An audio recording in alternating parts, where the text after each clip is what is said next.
Hey, Paul, Ruben, Steve, is there any way we can get these guys on, or maybe get them to ask questions live? Hey, thanks all for joining us. Thank you for allowing me to move up a day. Going to New Orleans tomorrow with my dad, who's 84, for his birthday. We're going to go see the World War II Museum. So I'm going to be on a plane, and it's going to be a lot of fun. Hey, I hope you're enjoying the classes. I've got some questions. I appreciate your feedback. I know this is deep in the weeds of financial statements, but hopefully it'll make you better BDOs. I am putting together, this is what I'm going to do. I'm going to do a separate, I'm going to do a LinkedIn training. I did a presentation of that in Dallas for an hour. I'm going to do that presentation. I'm planning on adding 2, maybe 3 more hours. I'm going to do it live, strictly BDO marketing and strictly that. So I promise that will come. Let's go to the poll, guys. What is the most important information obtained from an AR aging? Turn, the amount over 90 days, sales concentration.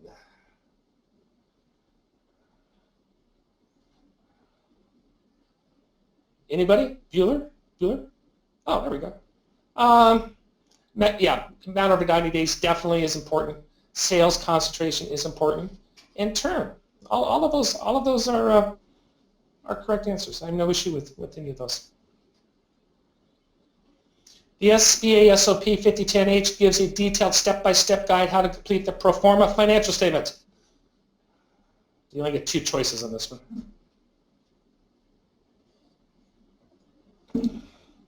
There we go. That is false. That is false. They don't tell you how to do it. They don't tell you how to do it. They don't tell you what it looks like. Which of the following ratios does SBA require in the credit memo for loans over $350,000? This is something that I believe you should know in terms of quick calculations, specifically that debt service coverage ratio.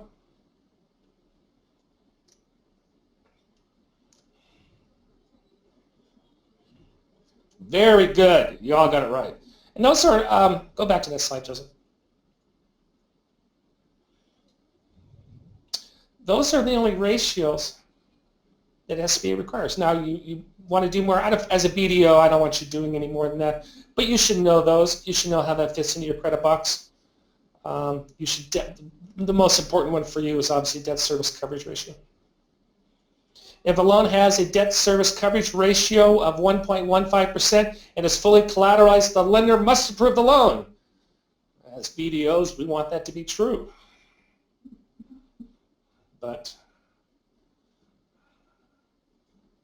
it is false. Yeah. And I've said that do not become a checklist lender, checklist BDO just because we can do it. Doesn't mean that we should. So we talked about the balance sheet. I hopefully gave you some numbers on that. A little bit on calculating a little bit of global cash flow. I believe that's you don't need to be as thorough as an underwriter should, but you should know the cash. You should know what's happening. I feel very strongly about that.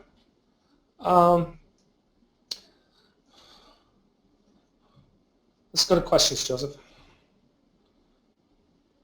If there is no official method to calculate global cash flow, is there a best practice method you can share?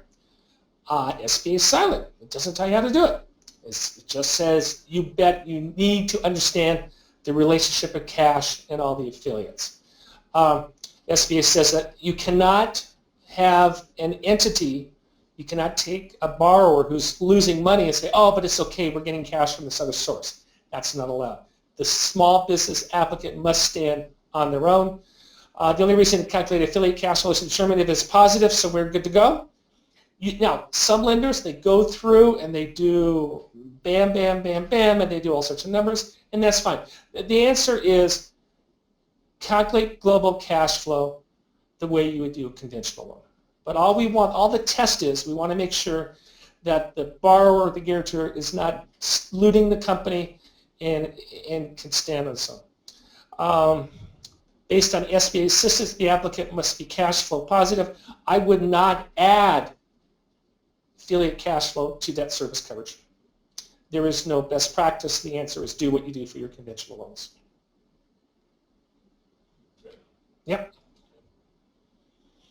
I have a client who wants to apply for an SBA loan to acquire a business. He is a military veteran, and I just want to make sure I understand the new policy correctly. For a loan of $230,000, we don't need that. The 1.5% of the guarantee portion is reduced by 50%, so that means instead of getting charged that I don't know. I'm going to have, I thought, no, for loans under 150, they're waived. I don't want to guess on this. I should have looked at the question. I should have gotten the answer. If you will allow me, I will defer this. I tell you what, I'll get an answer on this right away, and I'll email that out to you. So stump the professor. Maybe, Joseph, you should have me read these. Can you clarify for me a couple things regarding Franklin Brothers? Under liabilities, you have adjusted $36,000 for current portion. Where did $36,000 come from? I believe that's the old man's debt, because we're subordinating that. I believe that's where that came from. Second, for year 2014, you calculated current ratio 1.7. Yeah, I have no idea. I am not doing well on this. Joseph, that's your fault as the producer. I will email that to you as well. Let's move on quickly before I get embarrassed anymore. Week 5, we're talking about cash flow. Oh, yeah. I do have another question? Oh, cool. What if SBA, if the borrower is strong, SBA says it doesn't matter? You have to show that, what if the borrower is strong? Essentially, isn't the borrower really a business for purposes of small business? No. No, you've got to separate the two. You have to show, now it can be on a projection, but you have to show that that small business has the ability to sustain itself by itself. In other words, if we're loaning money from, if we're supporting it from the borrower, that's not going to work. Now, if you want to say, hey, the borrower or the guarantor needs a minimal salary based on these outside sources, that's legitimate. But you have to show that the small business has to cash flow. It can't be negative and say we have these other resources. The SCP is very clear on that. I got one right. Now, when you say SBA says it doesn't matter, yeah, open up his line. Can you hear me? Hey, we hear you, Steve. Yeah, do you want to? Yeah. My point is when we look at the global cash flow, at least for the bank that I work for, we do it on a global cash flow basis. So if you discount the borrower, that was what my question come from. If you say, well, then the borrower doesn't really matter, then what's the benefit of doing the global cash flow? Because we do it on. You see what I'm saying? Yeah, it's a good question. The applicant has to. You have to show the applicant is sustainable by itself. So that's the first test. The second test is, yes, if the guarantor or the borrower or the individual, if they're strong, hallelujah, we want capacity, we want outside resources. But by definition, the loan is ineligible if it shows losses for the last 3 years and it continues showing losses. So the answer is you need to structure it where we're going to require an equity injection by the guarantor, limit the salary. You can do it based off projections, but you have to show somewhere that small business is self-supporting. Does that make sense? Absolutely. Thanks, Bob.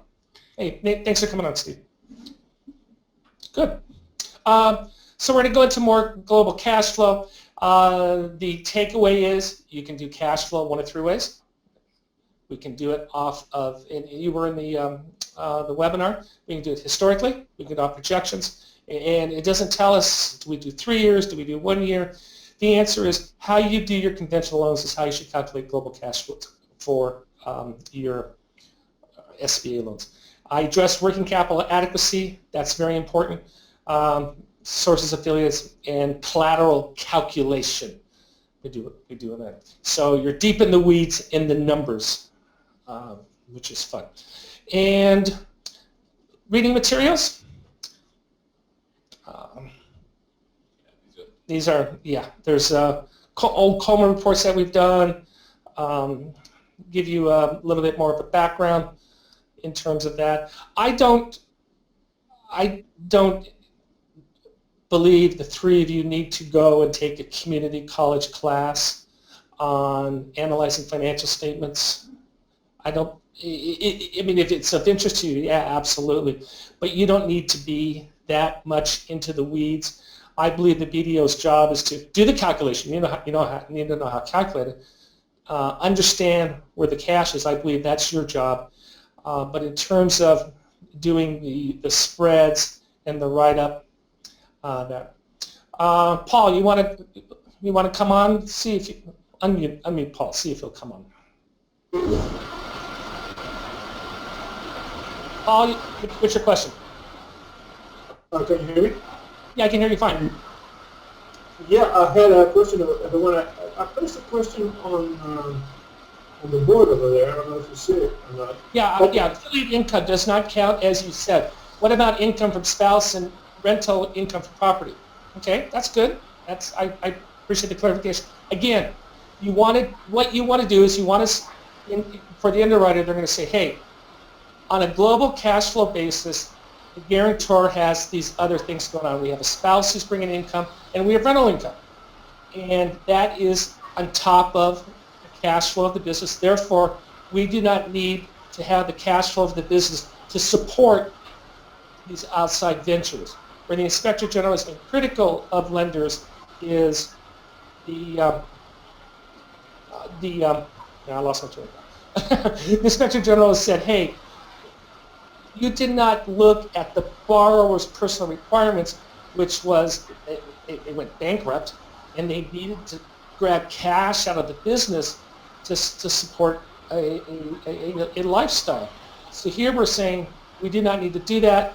We have cash on top of the cash from the borrower. So what we really want to determine, let's say, for example, on that real estate investment, what if they were bleeding cash? What if he was losing money? In Franklin Brothers' cases, he's a house flipper. Well, he's a bad house flipper because he's losing $75,000 a year on holding costs. Well, that's an issue. So if we have a piece of rental property and it's half vacant, and that borrower needs to support the payment from the company, then that's a problem. Now, if he has to draw it out to support it, and the numbers still make sense, that's fine. But SBA makes it very clear. We want these small businesses to stand on their own, and we want to analyze them separately, but then we want to know the entity. Does that make sense, Paul? Am I being muddled, or am I being clear? For debt coverage ratios, did you calculate the extra income from the spouses to get a better loan result? The answer is no. You can calculate that, but you can't then use those numbers to support the cash flow of the loan of the business.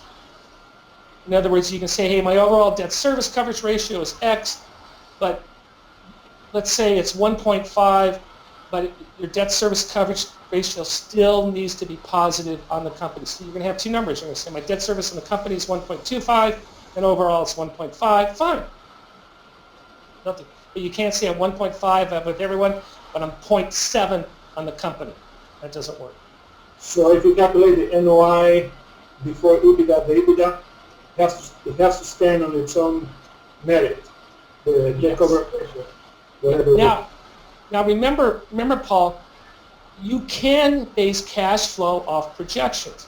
So let's say you have a company where the guy didn't care, he showed losses, but he wasn't paying attention and he was paying for tax, whatever the reason is. So you say, hey, we've gone in and we've made these adjustments. So on a projected basis, this is what we're having, and you explain the numbers. And based on the financial resources that the person has outside, that would be legitimate. But you're going to have to present a number that's saying, we've structured this loan, this company now will survive on its own. And maybe it's something as simple as he makes an equity injection of $100,000 or whatever it is. To get a better direction by doing the equity. Yeah, and I understand a lot of times we're dealing with unsophisticated borrowers who are doing things for tax reasons that don't understand how that negatively impacts a loan. Good. Great, thanks. All right, so that's week 5. Next week I'm going to be in Atlanta. Did we say we were going to do it? Yeah, we're going to try to do it next Friday from Atlanta. Okay. So yeah, I'm going to do it on the road from Atlanta, and I will, since we're in week 4 and we have 6 more weeks, I will map out and I will get to you. Yeah, we'll do it as a webinar. I will send out. I guess we should just do. Yeah, we'll do it at this time. Okay. So I will send out some dates. We'll do it, but plan on giving me an hour of your time. But I want to have one on LinkedIn. I want to have one on. I hate to use the word time management because that is demeaning, but I want to do some basic sales 101 with you, and then some marketing. And I enjoy that stuff, so that's going to be a lot of fun. All right? Anybody have any other questions? So what can they do? Just raise, what's that question mark? That's what they do? Oh, okay, but if they ask a question, it comes up next to their name with a question mark. Oh, that's new. I like it. So you can do that, or you can raise your hand. All right, guys, enjoy it. Talk to you next Friday. Thanks a lot.